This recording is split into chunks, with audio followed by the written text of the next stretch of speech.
नहीं, ऐसे तो नहीं होगा, ऐसे नहीं होगा कि आप कुर्सियां सर पर रख के कहें कि आप बोलिए, ऐसा तो नहीं होगा भाई। आप हमारा भी इम्तिहान मत लीजिए, उतना बड़ा ईमान वाला आजकल कोई नहीं है भाई। तो आपसे ज्यादा हमें अपनी माँ बहनों की फिक्र है। बेचारी ये लोग, आप लोग तो भाग भी जाएंगे, तेजी के साथ निकल जाएंगे, ये बेचारी कहाँ जाएंगी। चलिए,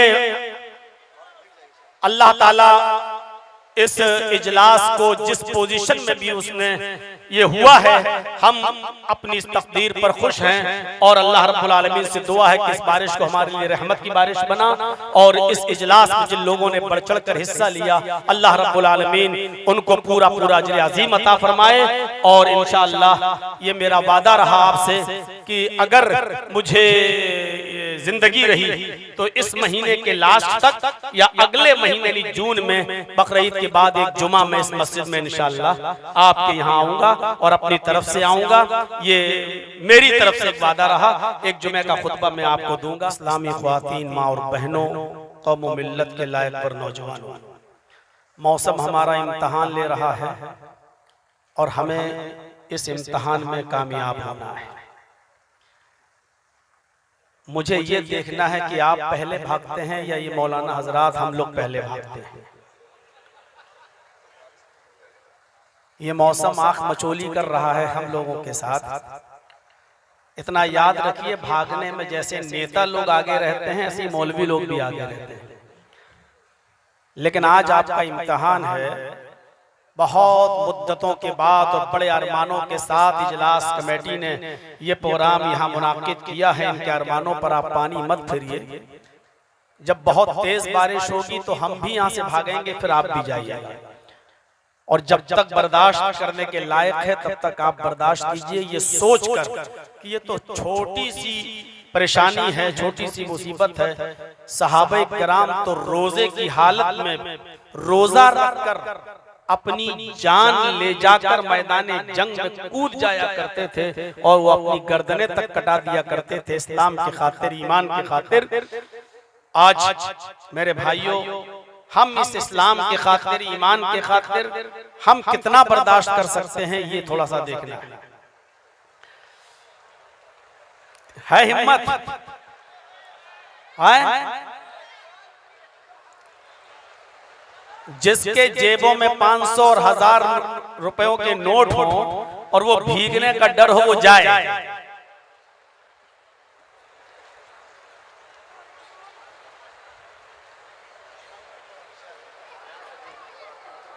अरे आपसे ज्यादा बहादुर तो यार हमारी ख्वातीन हैं, हमारी माँ बहनें हैं जो अभी तक भाग दे रही हैं, और आप तो कुर्सियां अपने सरों पर रख ली हैं। बताइए,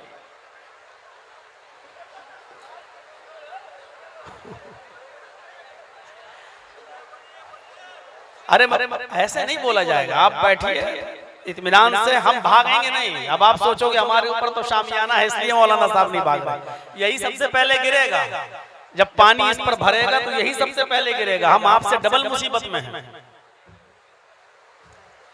बैठिए, कुछ नहीं होगा इंशाअल्लाह।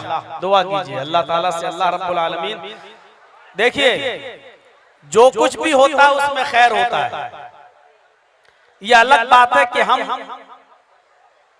इस बारिश के पीछे क्या मकसद है, क्या मसलहत है, उस मसलहत तक हम और आप न पहुंच पाए, ये एक अलग बात है। लेकिन इसमें भी जरूर कोई खैर का पहलू रहा होगा। बैठिए, देखिए, बस बंद हो गई। रखिए कुर्सियां नीचे।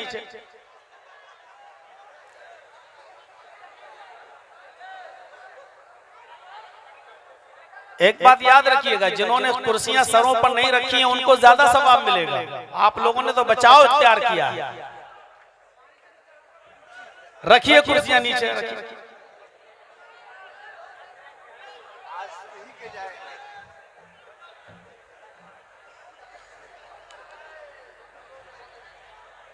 एक बादशाह था, बात अब बाद में शुरू करेंगे तकरीर, पहले एक किस्सा सुना दूं आपको। एक बादशाह था, उसका एक बहुत ही गहरा वजीर, बहुत गहरा दोस्त था उसका वजीर।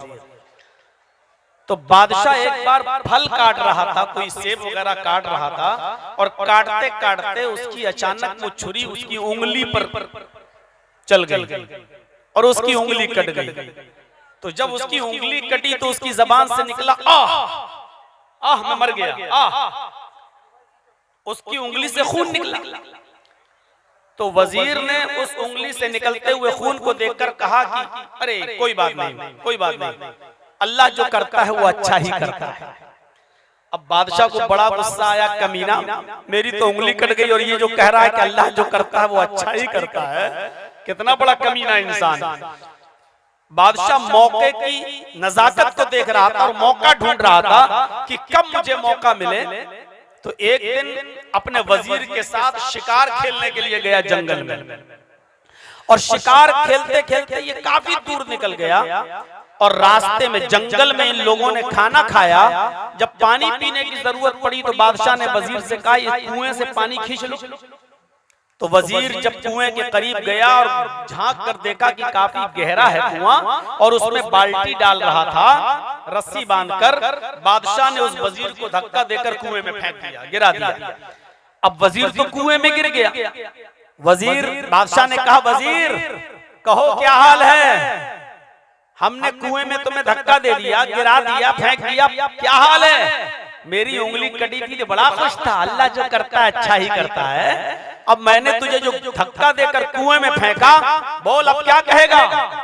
तो वजीर ने कहा इसमें भी अल्लाह की कोई मसलहत होगी, अल्लाह जो करता है अच्छा ही करता है। बादशाह को बड़ा गुस्सा आया, कमीना कुएं में फेंकने के बाद भी कह रहा है कि अल्लाह जो करता है वो अच्छा करता है। उसको छोड़ के भाग गया, उसको निकाला नहीं।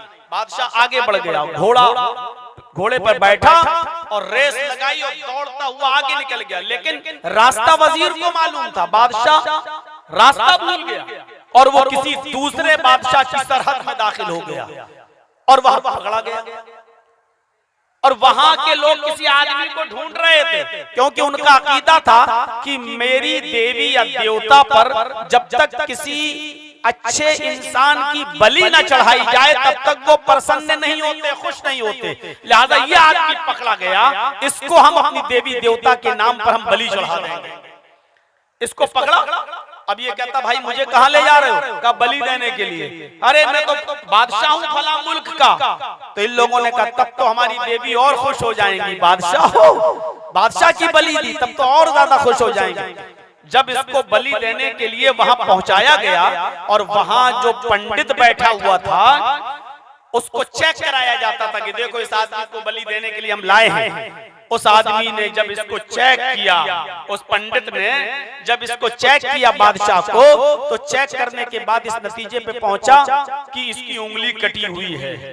वही जो फल काटते वक्त इसकी उंगली कटी थी, तो वो उंगली कटी हुई। कहा कि इसकी उंगली कटी हुई है, इसकी बलि नहीं, हमारी देवी हमारे देवता बेऐब इंसान की बलि लेते हैं जिसके अंदर कोई ऐब ना हो। इसकी तो उंगली कटी हुई है, इसकी तो बलि, इसकी तो कुर्बानी दी नहीं जा सकती है, हटाओ इसको, रिजेक्ट कर दिया उसको। अब इसने अपनी उंगली देखकर कहा अरे सही कहा था उस वजीर ने, अगर आज उंगली मेरी कटी हुई ना होती तो मेरी गर्दनी कट गई होती। वाकई अल्लाह जो करता है वो अच्छा करता है। अब वो भागता हुआ वहीं आया और उसने जल्दी से रस्सी डालकर अपने वजीर को निकाला और वजीर को निकालने के बाद कहा कि यार मैं तो बच गया, तुमने सच कहा था कि अल्लाह जो करता अच्छा करता है। मैं पकड़ा गया था और बलि दी जा रही थी, मैं इसलिए बच गया कि मेरी उंगली कटी हुई थी। फिर वो बादशाह ने कहा वजीर यार ये तो समझ में आता कि मेरी उंगली कटी हुई थी, मैं तो बच गया, अल्लाह ने मेरे साथ अच्छा किया, लेकिन तेरे साथ क्या अच्छा किया? तू तो कुएं में पड़ा रहा, तुझे तो निकालने वाला भी कोई नहीं था। वजीर ने कहा ए बादशाह, हम दोनों ही घोड़े पर सवार होते और दोनों पकड़े जाते तो तू तो बच जाता, क्योंकि तेरी उंगली कटी हुई थी। मैं तो बेऐब था, मेरी तो कोई उंगली नहीं कटी हुई थी, इसलिए वहां का पंडित मुझे मेरी गर्दन उड़ा देता। इसलिए तूने मुझे जो कुएं में फेंका, गिराया, मेरे साथ अल्लाह ने ये अच्छा किया। अगर मैं कुएं में नहीं जाता तो वहां मेरी गर्दन कट गई होती, इसलिए मेरे साथ अच्छा किया। तो मेरे भाइयों, ये जो कुर्सियां अपने सरों पर रखे हुए हैं ये भी अच्छा ही होगी कोई कैफियत भाई, और जो नहीं रखते हैं उनके साथ भी कोई ना कोई होगा। तो ये बारिश जो हो रही है, हम लोग, हमारी ये महदूद अकल, ये हमारा कम दिमाग, इस लायक है ही नहीं कि हम अल्लाह की मर्जी और उसकी मशीयत और उसके मकसद और उसके फलसफे को और उसकी हिकमत को हम समझ सकें। हमारी अक्ल इतनी नहीं है, हमारा ये कम दिमाग, हमारी ये जहनियत, हमारे पास इतना माइंड नहीं है कि हम यहाँ तक पहुंच सकें। बस इतना ही हम कह सकते हैं कि इसमें जरूर कोई ना कोई मसलहत रही होगी। हम अल्लाह के हर काम में बेहतरीन मसलहत समझते हुए उसको तकदीर के हवाले करते हैं। तो मेरे साथियों, मेरा मौजू था मोहब्बत रसूल, लेकिन मौसम की नासाजगी की वजह से मैंने अपने मौजू को चेंज कर दिया। अब अगर तेज बारिश होगी वहीं पर मैं वाखिर दावाना अल्हम्दुलिल्लाह कहकर आपके सब्र का और मज़ीद इम्तिहान नहीं लूंगा, लेकिन बस मैं अपनी बात को शुरू करता हूं। मुसलमानों, अल्लाह तबारक व तआला ने कुरान करीम के अंदर फरमाया, वला नबलुवन्नकुम बिशैइन मिनल खौफि वल जूअ व नक़्सिम मिनल अमवालि वल अनफुसि वत तमरात व बश्शिरिस साबिरीन। मुसलमानों, मोमिनो, हम तुमको आजमाएंगे, मोमिनो हम तुम्हारा इम्तिहान लेंगे, हम तुम्हारी आजमाइश करेंगे। वला नबलुवन्नकुम मिनल खौफ वला नबलुवन्नकुम मिनल खौफ, खौफ डालकर दुश्मनों के खौफ से हम तुम्हें आजमाएंगे। इस वक्त हम अपने मुल्क के हालात पर गौर करें। और जब से ये पहलगाम वाला मामला सामने आया, 26-27 लोगों का जो बेकसूर लोगों को मारा गया, बेकसूर लोगों को उनका इस्लाम से कोई ताल्लुक नहीं, वो दहशतगर्द थे, दहशतगर्द हैं, दहशतगर्द रहेंगे। उनको जब पकड़ा जाए, गिरफ्तार किया जाए, तो जितनी सख्त से सख्त सजा दी जाए वो कम है, और ऐसी सजा दी जाए कि जिससे बाद में आने वाले लोगों की रूहें भी कांप जाएं और फिर कोई दहशतगर्द कार्रवाई को अंजाम देने से पहले 1000 मर्तबा सोचे। मेरे भाइयों, उसके बाद से लेकर जो आज लिंचिंग हो रही है और जो मुसलमानों के साथ हर स्टेट में और खास तौर पर जहां खास तौर पर एक पार्टी की हुकूमत है वहां मुसलमानों के साथ जो सलूक हो रहा है, मेरे भाइयों, ये एक आजमाइश है, ये एक इम्तिहान है। वला नबलुवन्नकुम बिशैइन मिनल खौफि वल जूअ, मुसलमानों हम तुम्हें खौफ डालकर भी आजमाएंगे, वलजू, भूखा और प्यासा रख कर भी हम तुम्हें आजमाएंगे, व नक़्सिम मिनल अमवालि वल अनफुसि वस्समरात, तुम्हारे मालों में, तुम्हारी जानों में और तुम्हारे फलों में नुकसान करके भी हम तुम्हें आजमाएंगे। व नक़्सिम मिनल अमवालि वल अनफुसि वस्समरात, तुम्हारे मालों, तुम्हारी जानों और तुम्हारे समरात, तुम्हारे फलों में नुकसान करके भी हम तुम्हें आजमाएंगे। वबश्शिरिस साबिरीन, इन तमाम मुसीबतों में मेरे जो बंदे सब्र कर लें, इन तमाम मुसीबतों में मेरे जो बंदे सब्र कर लें, ऐ मेरे नबी, ऐ मेरे हबीब, उनको जन्नत की खुशखबरी सुना दो, उनको खुशखबरी सुना दो, उनको मुबारकबादी दे दो। अल्लज़ीना इज़ा असाबतहुम मुसीबा, और मुसलमान तो वो होता है, मोमिन तो उसे कहते हैं कि जब उसके ऊपर कोई मुसीबत आती है, कोई परेशानी आती है, क़ालू इन्ना लिल्लाहि व इन्ना इलैहि राजिऊन, तो उनकी ज़बान से ये जुमला निकलता है, इन्ना लिल्लाहि व इन्ना इलैहि राजिऊन, हम अल्लाह की तरफ से हैं और उसी की तरफ हमें लौट कर जाना है। ये जुमला मुसीबत के अंदर, परेशानी के आलम में उनकी जबान से निकलता है। मेरे प्यारे साथियों, इंसान के ऊपर कोई भी मुसीबत आ सकती है, इंसान के ऊपर कोई भी परेशानी आ सकती है, कोई भी मुसीबत, और ये मुसीबत की दुआ है, इन्ना लिल्लाहि व इन्ना इलैहि राजिऊन। लाइट चली जाए तब भी ये दुआ पढ़ सकते हो, इन्ना लिल्लाहि व इन्ना इलैहि राजिऊन। हवा तेज चल रही है, आप दुआ पढ़ सकते हो, इन्ना लिल्लाहि व इन्ना इलैहि राजिऊन। बारिश तेज हो रही है, आप दुआ पढ़ सकते हो, इन्ना लिल्लाहि व इन्ना इलैहि राजिऊन। आपकी कोई चीज गुम हो जाए तो आप दुआ पढ़ सकते हो, इन्ना लिल्लाहि व इन्ना इलैहि राजिऊन। इसी तरीके से आपकी कोई चहेती और महबूब चीज आपसे छीन ली जाए, यानी उसका इंतकाल हो जाए, तो आप ये दुआ पढ़ सकते हैं, इन्ना लिल्लाहि व इन्ना इलैहि राजिऊन। और याद रखिएगा, दुआ का असर होता है। इसीलिए सबसे ज्यादा दुआ मांगने का हुक्म दिया गया है, बल्कि शॉर्टकट में अल्लाह के नबी जनाब मोहम्मद रसूलुल्लाह ने दुआ ही को इबादत कह दिया। दुआ हुवल इबादत, दुआ ही इबादत है। और इबादत का मग़ज़, इबादत का एसेंस, इबादत का निचोड़ बताया है। अद्दुआ मुख्खुल इबादत, दुआ इबादत का निचोड़ है, एसेंस है, खुलासा है उसका। मेरे भाइयों, आओ एक दुआ मोहम्मद रसूलुल्लाह सल्लल्लाहु अलैहि वसल्लम सिखला रहे हैं। बुखारी शरीफ की रिवायत है, बुखारी शरीफ की हदीस है। हजरत अबू सलमा, उम्मे सलमा इस हदीस को बयान करती हैं कि मेरे शौहर अबू सलमा मोहम्मद रसूलुल्लाह सल्लल्लाहु अलैहि वसल्लम की मजलिस में बैठे हुए थे। उम्मे सलमा बयान करती हैं कि हमारे शौहर मोहम्मद रसूलुल्लाह सल्लल्लाहु अलैहि वसल्लम की महफिल में मजलिस में बैठे हुए थे और नबी अकरम सल्लल्लाहु अलैहि वसल्लम ने लोगों को एक दुआ सिखलाई और फरमाया कि आए सहाबियों, आए मेरे साथियों, जब तुम्हारे ऊपर कोई मुसीबत आए, जब तुम्हारे ऊपर कोई परेशानी आए, तो उस मुसीबत में, उस परेशानी में ये दुआ तुम पढ़ लिया करो। और वो दुआ बतलाई, इन्ना लिल्लाहि व इन्ना इलैहि राजिऊन, अल्लाहुम्मा खलिफ ली खैरम मिनहा, अल्लाहुम्मा खलिफ ली व खैरम मिनहा। ये दुआ मुझे अल्लाह के नबी ने सारे सहाबा को बताई। इन्ना लिल्लाहि व इन्ना इलैहि राजिऊन, अल्लाहुम्मा खलिफ ली व खैरम मिनहा। इन्ना लिल्लाहि व इन्ना इलैहि राजिऊन, ऐ अल्लाह हम सब तेरी तरफ से हैं और तेरी तरफ हमें रुजू होना है, तेरी तरफ हमें लौट कर जाना है। व खलिफ ली खैरम मिनहा, ऐ अल्लाह तू मुझे उससे बेहतर चीज अता फरमा जो तूने मुझसे छीनी है, तू मुझे उससे बेहतर चीज अता फरमा जो तूने मुझसे ली है। यानी जो चीज छिन गई उससे बेहतर चीज तू हमें अता फरमा। ठीक है भाई, आप लोगों के सब्र का पैमाना लबरेज है, टूट चुका है।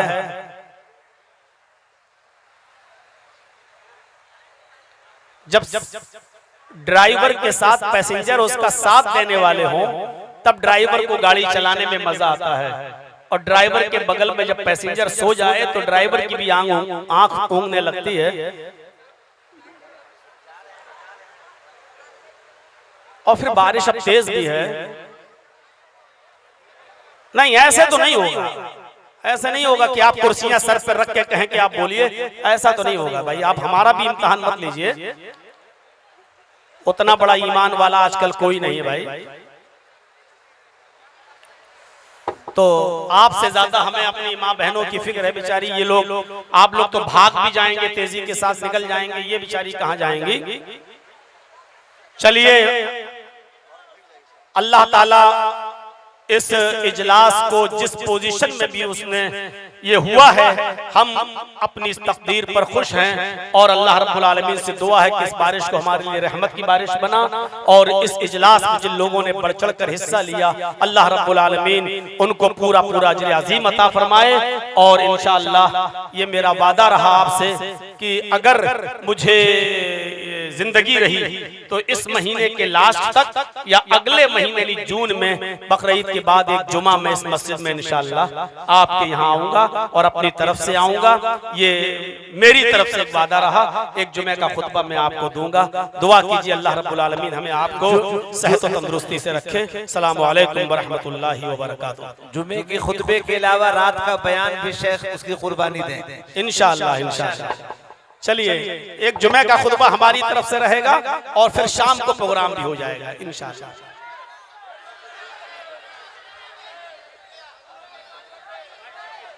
नहीं ऐसे नहीं, अब तो दुआ भी हो गई है यार, खाना खा के पानी भी पी लिया, दोबारा थोड़ी हो।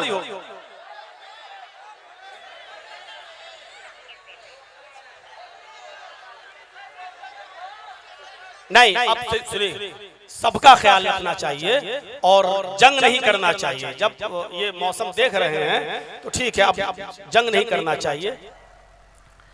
हम हिंदुस्तान के रहने वाले, हिंदुस्तान के अंदर एक बहुत बड़ी आबादी हमारे हिंदू भाइयों की आबादी। जब हमारे हिंदू भाइयों में किसी का इंतकाल हो जाता था और उसकी चिता को आग जलाई जाती थी तो जलती हुई चिता में उसकी बीवी को भी उस आग के हवाले कर दिया जाता था कि तेरा शौहर मर गया है, तेरा पति मर गया है, अब तुझे दुनिया में रहने का अधिकार नहीं है, लिहाजा उसको जिंदा चिता के अंदर जला दिया जाता था, जिसे सती प्रथा कहा जाता है। ईसाई कहते हैं हजरत आदम को हव्वा ने बहकाया, हजरत हव्वा पर ब्लेम डालते हैं। ईसाइयों की नजर में औरत की भी कोई इज्जत नहीं है। और अरब का दस्तूर तो ये था, जमाने जाहिलियत का आलम तो ये था कि लड़की पैदा बाद में होती थी, कब्र पहले खोद दी जाती थी। अल्लाह ताला फरमाता है वइदा बुशिरा अहदुहुम बिल उनसा वल्ला वजहु मुस्वद्दन व हुवा कदीम यतवारा मिनल कौमि मिन सुइ मा बुशिरा बिही अयुमसिकुहु अला हुन अम यदुसु फित तुराब अला सा मा यहकुमून।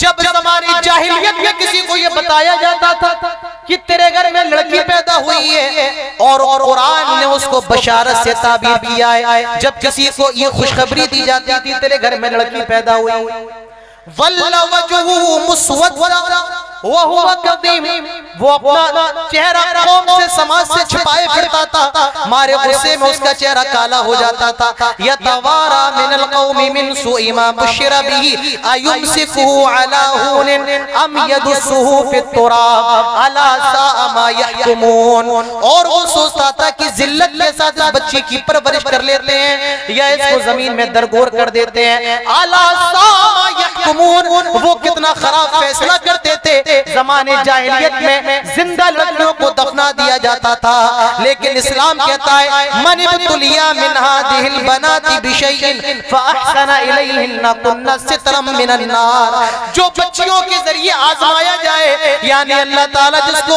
बेटियों से नवाजे और वो अपनी बेटियों की अच्छी तरबियत कर ले, उसका ख्याल कर ले और उसकी अच्छी जगह शादी कर दे, सितरम मिनन नार, ये बच्चियां जहन्नम से बचाने वाली बन जाएंगी।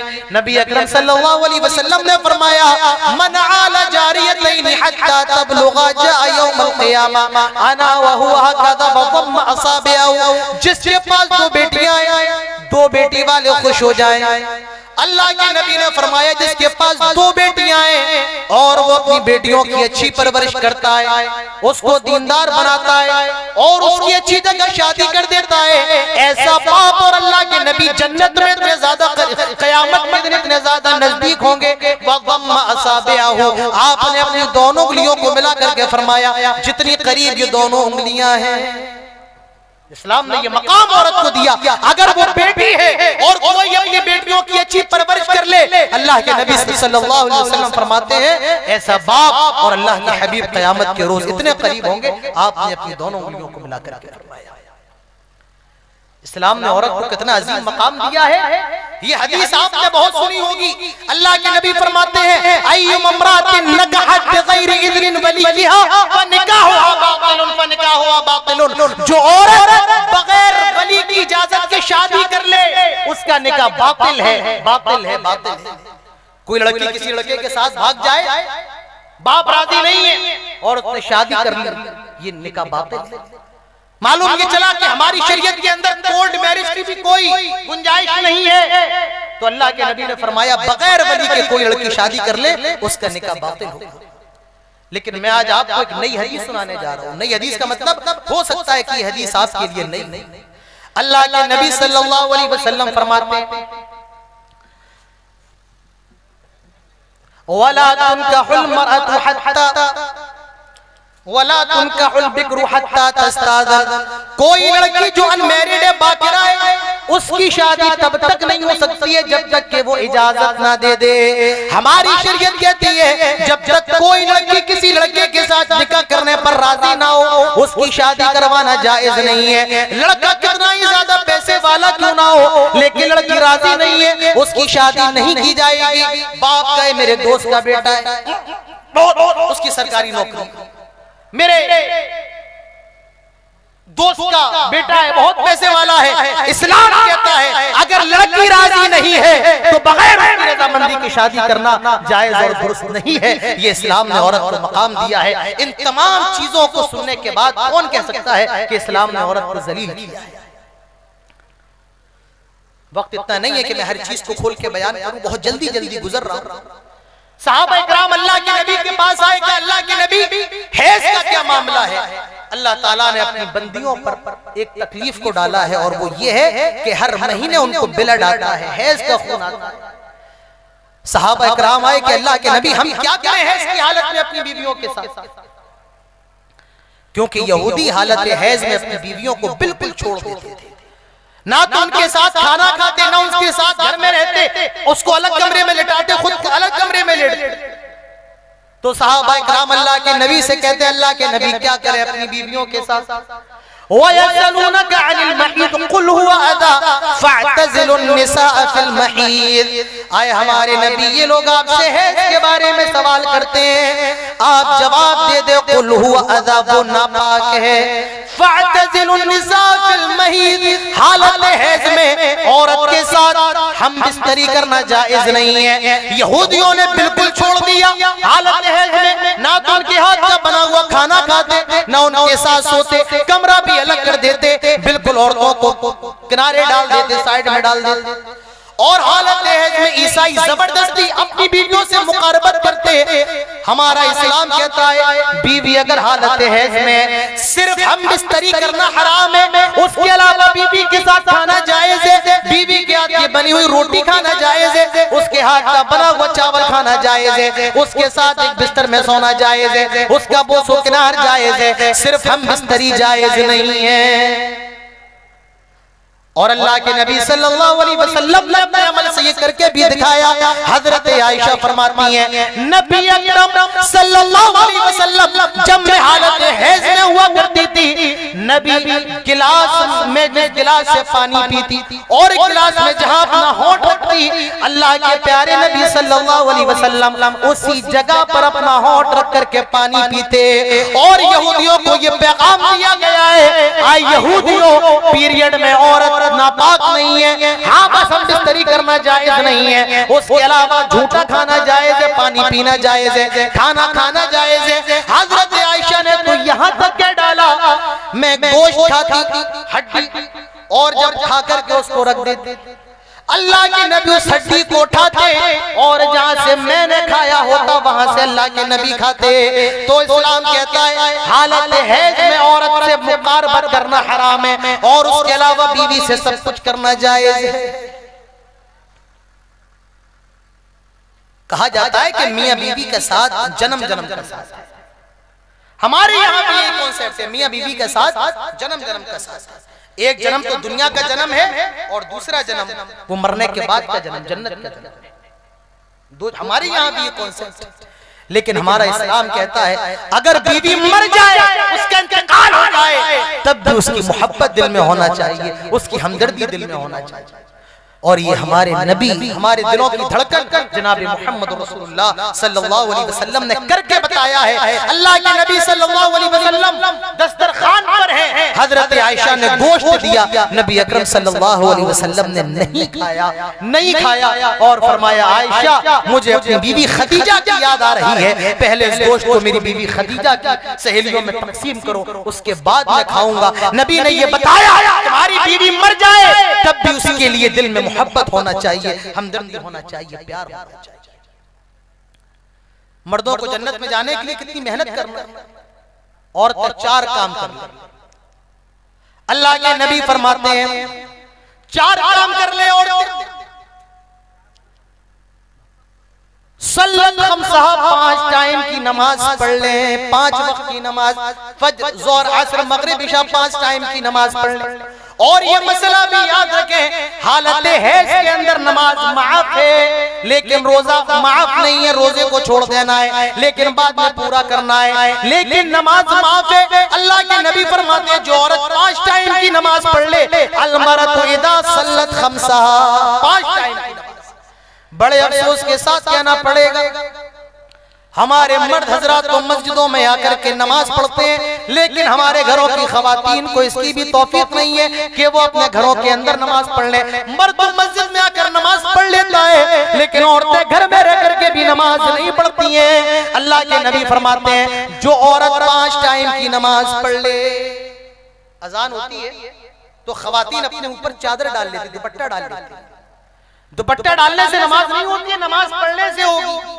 अपने सरों पर चादर डाल लो, मोटे मोटे गद्दे डाल लो, तब भी नमाज नहीं होगी। नमाज पढ़ने से होगी, हर हाल में नमाज पढ़ना है। अलमरतु इदा सल्लत खम्सहा, जो औरत 5 टाइम की नमाज पढ़, वसामत शहरहा, रमजान के रोजे रख वअहसनत फरजहा, और अपनी इज्जत की हिफाजत कर ले, वअताअत बालहा, और अपने शौहर की फरमा बरदारी कर ले, ऐसी औरत से रोज़े क़यामत कहा जाएगा तुझे जन्नत के जिस दरवाजे से दाखिल होना है हो जा, जन्नत के 8 दरवाजे ऐसी औरत के लिए खोल दिए जाएंगे। मर्दों को तो कितना ज्यादा जन्नत में जाने के लिए कोशिश करना है, लेकिन जो औरत इन कामों को कर ले 8 दरवाजे जन्नत के खोल दिए गए हैं। तो इस्लाम ने तो औरत को इतना अजीम मकाम दिया है, मगर हाँ एक चीज का इस्लाम ने औरत को पाबंद बनाया है, इंशाअल्लाह उसके बाद बात खत्म करता हूँ। और पाबंदी ये है कि औरतें अपने घरों के अंदर रहें। औरतें बाहर निकल सकती हैं, मार्केट जा सकती हैं, जायज है, लेकिन बेहतर ये है कि औरतें अपने घरों के अंदर रहें। वक़रना फी बुयूतिकुन, औरतें अपने घरों को पकड़े रहें, अपने घरों में रहें। और ये मसला याद रखो कि मस्जिद में औरत का नमाज पढ़ने के लिए जाना जायज है, लेकिन औरत का घर के अंदर नमाज पढ़ना ये ज्यादा अफजल है। अल्लाह के नबी फरमाते हैं कि अल्लाह की बंदियों को मस्जिद में जाने से ना रोको, तो मस्जिद में जाने की इजाजत है, लेकिन अफजल ये है कि औरत घर के अंदर नमाज पढ़े, अफजल ये है कि औरत घर के अंदर नमाज अदा करे। वक़रना फी बुयूतिकुन, औरतें अपने घरों के अंदर रहें। निकलने की तो इजाजत है, लेकिन उसके लिए भी कंडीशन लगा दी गई है। वला तबर्रजना तबर्रुजल जाहिलियतिल उला, ज़माने जाहिलियत की तरह बनाओ सिंगार करके ना निकले। डॉक्टर के दवा लेने जाना है जा सकती है, ब्लड टेस्ट करवाने जाना है जा सकती है, कोई और जरूरी काम में जाना है तो जा सकती है, लेकिन बनाओ सिंगार करके जाना, ज़ेबो ज़ीनत अख्तियार करके जाना, मेकअप करके जाना, वला तबर्रजना तबर्रुजल जाहिलियतिल उला, अल्लाह ताला फरमाता है ज़माने जाहिलियत की तरह बनाओ सिंगार करके ना निकले। और याद रखो पर्दा करना ये फर्ज है, सुन्नत वगैरह नहीं है, ये फर्ज है। वो अलग मसला है, किसी ने कहा कि चेहरे का पर्दा है या नहीं है, किसी ने कहा हथेलियों का या नहीं है, लेकिन सही बात ये है कि चेहरे का भी पर्दा है और हथेलियों का भी पर्दा है। या अय्युहन नबी कुल लिअज़वाजिका व बनातिका व निसाइल मुमिनीन युदनीना अलैहिन्ना मिन जलाबीबिहिन, आए नबी अपनी बीवियों से कह दो, अपनी बेटियों से कह दो, और तमाम मुसलमानों की औरतों से कह दो, जब वो घरों से निकला करें तो चादर डाल लिया करें, जिल्बाब डाल लिया करें। और जिल्बाब क्या है? अस्सौबु मुश्तमिलुन अलल जसदी कुल्लु, वो लिबास जो औरत के पूरे जिस्म को ढांप ले उसे जिल्बाब कहा जाता है। हजरत आयशा फरमाती है जब ये कुरान की आयत नाजिल हुई, अंसार की औरतों ने ऐसा पर्दा किया, ऐसा पर्दा किया, जब वो घरों से बाहर निकलती तो यूं महसूस होता कि उनके सरों के ऊपर परिंदे बैठे हुए हैं। तो हुक्म दे दिया गया तमाम मुसलमानों की औरतों से कह दे जब घरों से बाहर निकला करे तो बापर्दा होकर के निकला करे। अल्लाह के नबी ने हुक्म दिया था कि उम्मे अतिया को सारी औरतों को जमा करें और ईदगाह की तरफ लेकर आए ईद और बकरीद की नमाज के लिए। एक औरत ने मसला पूछा, अल्लाह के नबी अगर किसी के पास चादर ना हो तो क्या करे? अल्लाह के नबी ने फरमाया चादर ना हो अपनी पड़ोसन से ले ले, अपनी सहेली से ले ले, लेकिन आए अगर पर्दा फर्ज नहीं होता तो हमारे नबी ये कह सकते थे कि जैसी हालत में है आ जाए, लेकिन नबी का ये कहना कि सहेली से मांग ले, पड़ोसन से चादर मांग ले, लेकिन बापर्दा होकर के आए, ये इस बात की दलील है कि पर्दा करना फर्ज है। और बातें कहने को बहुत है, लेकिन अब वक्त मुझे इजाजत नहीं देता है। आप जिनके इंतजार में बैठे मुझे भी उनको सुनना है। अल्लाह ताला से दुआ करें, अल्लाह ताला हम सबको तमाम बातें सुनने के साथ अमल करने की तौफीक नसीब फरमाए। अल्लाह ताला हमारी माओ बहनों की इज्जत व आबरू की हिफाजत फरमाए, हम सबको बाहया गैरतमंद बनाए, जब तक जिंदा रहे तौहीद पर, खातमा तो इस्लाम पर।